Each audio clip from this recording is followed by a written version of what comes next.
resiliencia. Transformación digital. Liderazgo. Desafío. Transformarse. Conciencia colectiva. Energizar. Transformando los negocios. Empoderar. Deloitte presenta Palabras Clave. Análisis y reflexiones sobre hacer negocios en Uruguay en tiempos desafiantes. Las empresas, los profesionales y las comunidades atraviesan retos sin precedentes. Es tiempo de prepararse, responder y prosperar. Conducción, Alejandro Rodríguez. Transformación digital. El camino está marcado. Palabras clave de Gianni Lancilotti, socio de consultoría. Gianni, ¿qué se entiende como innovación en las organizaciones? Bueno, a ver, cuando nosotros en Deloitte pensamos en innovación, lo que pensamos es en desarrollar una oferta de negocios nueva y viable, ¿no? Entonces, cuando decimos eso, lo que estamos hablando es de un concepto que va mucho más allá únicamente de innovación en productos. Hablamos de cosas como innovación en modelo de negocios, hablamos principalmente de innovación en la experiencia del cliente. Y algo que vale la pena mencionar es que para desarrollar este tipo de innovación, que hablamos de oferta de negocios nuevas y viables, seguimos algunos principios básicos o fundamentales que es interesante considerar. Uno, el primero es que hay que definir muy claramente cuál es, o ser muy explícito de cuál es la ambición de la innovación, ¿sí? O sea, qué buscamos específicamente con esa innovación. El otro es que para lograr esa innovación, esa oferta de negocios nueva y viable, vamos a precisar, entender y buscar insights muy profundos y también no convencionales sobre los clientes. Cuando decimos insights, es aprender lo que realmente el cliente está necesitando o sus necesidades fundamentales a lo largo de todo el recorrido del cliente con la empresa, o lo que típicamente llamamos los journeys, ¿no? Y por último, como decíamos hoy, es buscar innovar más allá de los productos. Y entremos un poco más a explicar qué hablamos cuando hablamos de innovar más allá de los productos, ¿no? ¿Y por qué decimos esto? Porque típicamente lo que vemos que el innovador promedio lo que hace colocar es fundamentalmente foco en el producto, cómo yo puedo hacer mi producto diferente. Pero en realidad lo que vemos que los innovadores exitosos son aquellos que van mucho más allá que eso, que innovar únicamente el producto. Lo que buscan es innovar en todo el sistema y de toda la cadena de valor, interna en la empresa e inclusive externa. Y por eso cada vez vemos más que la innovación de muchas empresas va vinculado a cómo innovar en el ecosistema, ¿sí? Para terminar, tal vez una apreciación sobre innovación, porque es un concepto que típicamente se asocia a innovar y tal vez vale la pena desmitificar, ¿sí? Cuando hablamos de innovación, no hablamos típicamente que se trata de un ejercicio de un grupo de personas que se sienta en una sala y tiene como un gran ejercicio de creatividad. Lo que nosotros entendemos por innovación requiere foco, disciplina y método. Y para darte un ejemplo, típicamente cuando trabajamos con empresas en desarrollar innovación, muchas veces lo que hacemos es instalar un Innovation Lab. ¿Qué es un Innovation Lab? Creamos un equipo multidisciplinario de personas de distintas áreas, con distintas expertise, para pensar específicamente sobre la oferta y la experiencia del cliente a lo largo de todo el recorrido. ¿Ah? Entonces, ese grupo, a través de Innovation Lab, va definiendo distintas nuevas experiencias y va pilotando o haciendo pruebas de concepto con esas experiencias, y en ese recorrido va aprendiendo cuál es la mejor experiencia del cliente que podemos brindar. Está bueno empezar justamente hablando de eso, ¿verdad? Desmitificando algunas cosas que tienen que ver con lo que es innovar en las organizaciones, sobre todo en los tiempos que estamos viviendo, ¿no? Uh-huh. Ahora, ¿cómo puedo adaptar mi modelo de negocio a estos cambios que están adoptando los consumidores? Evidentemente, yo tengo planeado y montado un negocio y los consumidores están modificando sus hábitos. Entonces, ¿cómo hago? Sí, está muy bien, y el punto es central para esta discusión. A ver, vamos por partes. Tal vez el punto más básico, lo primero y fundamental, es, como tú decís, entender en forma clara y precisa los cambios que están atravesando los consumidores, ¿sí? A ver, ¿cómo podemos hacer eso? Un camino típico, el primer camino, es entender las tendencias en el comportamiento de los consumidores con relación al uso de nuestros productos y servicios. Eso es lo fundamental. Ese análisis y tendencia lo que nos va a dar es un buen business feeling de lo que está pasando a nuestros consumidores, pero seguramente vamos a necesitar más que eso, ¿no? Porque esa información, esas tendencias, tienden a estar públicamente disponibles, al alcance de la mayoría de las empresas. Entonces lo que precisamos es ir un poco más allá de eso. Y para entender, y en efectivo lo que precisamos es entender los comportamientos de los consumidores en forma más granular y en forma más precisa.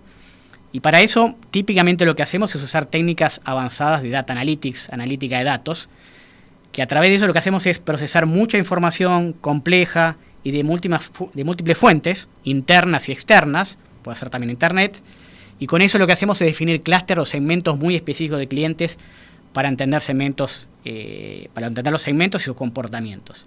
Va a haber un ejemplo de un cliente de consumo masivo, que era un cliente que tenía una red de alta capitalidad, o sea, muchos puntos de ventas, ¿no? Y lo que hizo fue para tener información más precisa del cambio de los patrones de consumo, lo que hicimos fue desarrollar técnicas analíticas de datos para entender cuáles eran los cambios en los distintos segmentos de clientes, en las distintas zonas que atendía. Y con eso lo que logramos es tener un mejor entendimiento de los cambios en los comportamientos de los consumidores y a partir de ahí lograr definir una oferta de valor mucho más precisa y mucho más específica, no solo para grandes zonas, sino para cada punto de venta. Lo interesante de esto es que esto es posible hacerlo y es posible hacerlo en forma relativamente rápida. No se requiere mucho tiempo. De hecho, nuestro consejo es que para las empresas es que empiecen con desarrollar una primera versión de segmentación dinámica, multivariada, con la información hoy disponible, con la data hoy disponible de la empresa, tomen un segmento de clientes y desarrollen una prueba o un piloto específico con ese segmento de clientes. Una acción específica, prueben un producto específico. Eso va a dar mucho aprendizaje y antes de desarrollar o escalar toda esa data analítica o toda segmentación en gran escala, va a ponernos o desarrollar capacidades que pueden ser muy enriquecedoras para lograr hacerlo después en forma más amplia y con mayor escala. Ahora, la pregunta que muchos se hacen es, bueno, quienes ya incorporaron, ¿verdad?, transformación digital a inicios de 2020, ¿cómo siguen, no? ¿Cómo seguir? ¿Cómo no estancarse y cómo no volver a viejos hábitos? Sí, y de hecho en esta realidad, en este impacto del COVID, lo que hemos visto mucho es que muchas de esas transformaciones digitales, que está utilizado bastante en forma amplia, se han acelerado, ¿no? Y tal vez lo que es importante considerar acá, o por lo menos lo que nosotros de Deloitte vemos, es que cuando las organizaciones avanzan hacia esa transformación digital, lo que tienen que pensar es cómo avanzar desde usar digital a ser digital. Tal vez ahí está la gran diferencia. ¿Por qué? Porque típicamente lo que pasa en estas transformaciones digitales es que las organizaciones, las empresas comienzan por utilizar alguna tecnología digital. Voy a colocar un ejemplo, ¿no? Empiezan por utilizar robótica para automatización de procesos, RPA. Excelentes iniciativas, son buenas iniciativas, que sin duda pueden tener gran impacto, especialmente en la eficiencia de los procesos. Ahora, cuando nosotros hablamos de transformación digital, hablamos de avanzar en más allá de eso, más allá de utilizar alguna tecnología digital, RPA u otra. Y de hecho lo que vemos es que las organizaciones tienen que tener mucho cuidado de no quedar parados en ese punto. Para nosotros, específicamente, hablando de ser transformación digital y hablar de ser digital va mucho más allá de usar tecnologías digitales. Para nosotros, transformación digital implica una transformación en la experiencia de los clientes y muy posiblemente una transformación en el modelo de negocio de las empresas. ¿Sí? Entonces, por ejemplo, así cuando un banco, donde la transformación digital tiene gran impacto, piensa en avanzar en transformación digital, nosotros creemos que tiene que pensar en forma integrada en la experiencia del cliente en su conjunto. Entonces tiene que pensar un poco cuál va a ser esa transformación digital que va a tener en el front, en el contacto con el cliente a través de distintos canales, pero también va a tener que pensar cuáles son las capacidades que tiene que tener en el back, esas cosas que tal vez nos vemos, para que también acompañe la transformación digital. ¿Por qué? Porque seguramente una transformación en el front no puede ser realizada sin una buena transformación digital en el back. Uh-huh. ¿Okay? Ahora, vinculado a lo que quedó pendiente desde el inicio, una de las estrategias actuales de negocio son los múltiples escenarios, ¿verdad? Que justamente permite a las organizaciones enfrentar escenarios de incertidumbre y estar preparados justamente para los distintos escenarios. ¿Cómo trabajar, cómo hacer que el equipo entienda estas nuevas dinámicas? Sí, está buena la pregunta porque también la planificación de escenarios, si bien no es una herramienta nueva, es una herramienta que ha tomado mucha relevancia en este contexto COVID, ¿no? Pero vayamos un poco a cómo típicamente las organizaciones pensaban en términos de estrategia. Lo que pasaba muy comúnmente cuando las empresas pensaban en el desarrollo de estrategia para el mediano y largo plazo, lo hacían, por así decirlo, entre comillas, de forma lineal, o tal vez muchas veces como una extrapolación de cosas que venían pasando desde el pasado. ¿Y cuál era el resultado? Esto típicamente se traducía en estrategias, en opciones estratégicas y en business cases, que a veces consideran algún tipo de sensibilidad, alguna variación sobre esa linealidad, pero siempre sobre un escenario base, ¿no? Sobre un escenario común. ¿Qué pasa ahora, no? Ahora con un contexto mucho más complejo, cambiante, incierto, la verdad que nos parece que ese abordaje puede ser bastante peligroso. De hecho, pensar con la lógica del pasado es peligroso, ¿no? Seguramente ese tipo de ejercicio lineal que hacían las empresas no nos va a preparar para eventos cambiantes, ni nos va a permitir responder en forma ágil. Entonces, ahí es que entra un poco la consideración de escenarios alternativos, ¿no? O la consideración de escenarios alternativos y sus aplicaciones.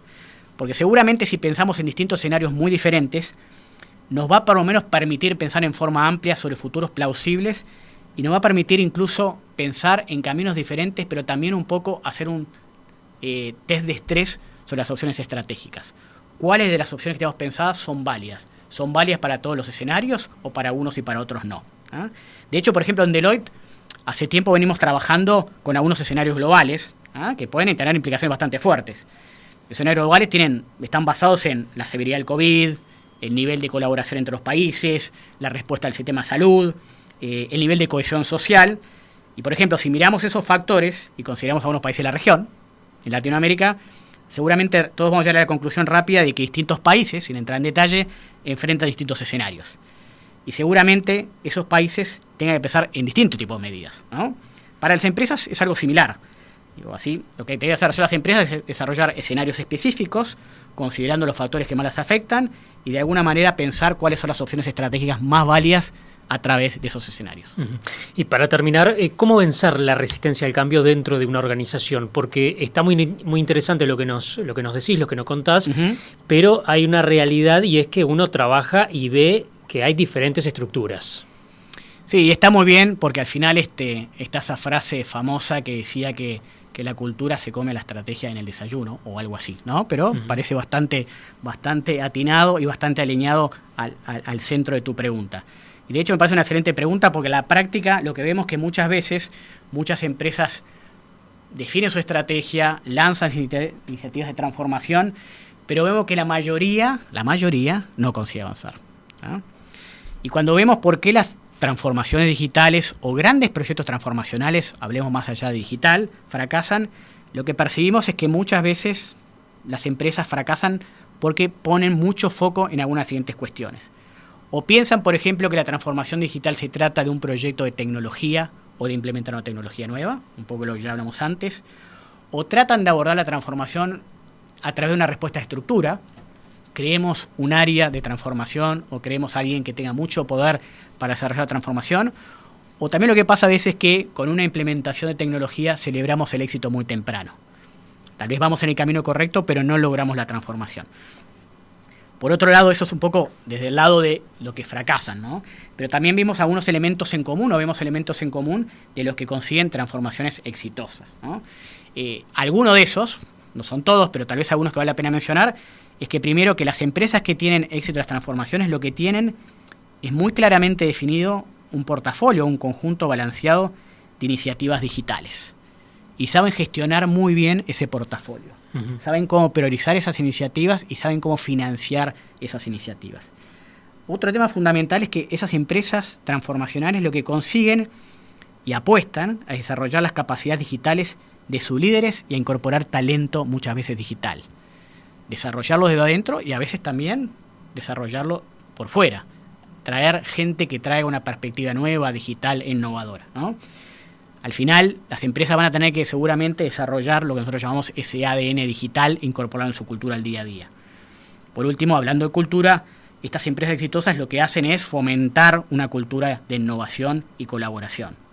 Cuando decimos innovación, recuerden, hablamos de innovación enfocada a los clientes, innovación enfocada a la experiencia de los clientes. Y cuando hablamos de colaboración, hablamos fundamentalmente de una cultura de colaboración que busca romper los silos entre áreas y funciones para trabajar en forma colaborativa. Gianni, muchas gracias. Gracias a ti. El mundo está cambiando. Los desafíos empresariales requieren soluciones únicas para problemas únicos. Soluciones que contemplen múltiples puntos de vista. Por eso en Deloitte contamos con más de 310.000 profesionales para brindarle a nuestros clientes la amplitud de perspectiva para generar soluciones innovadoras. Conectate con Deloitte. Deloitte.com/uy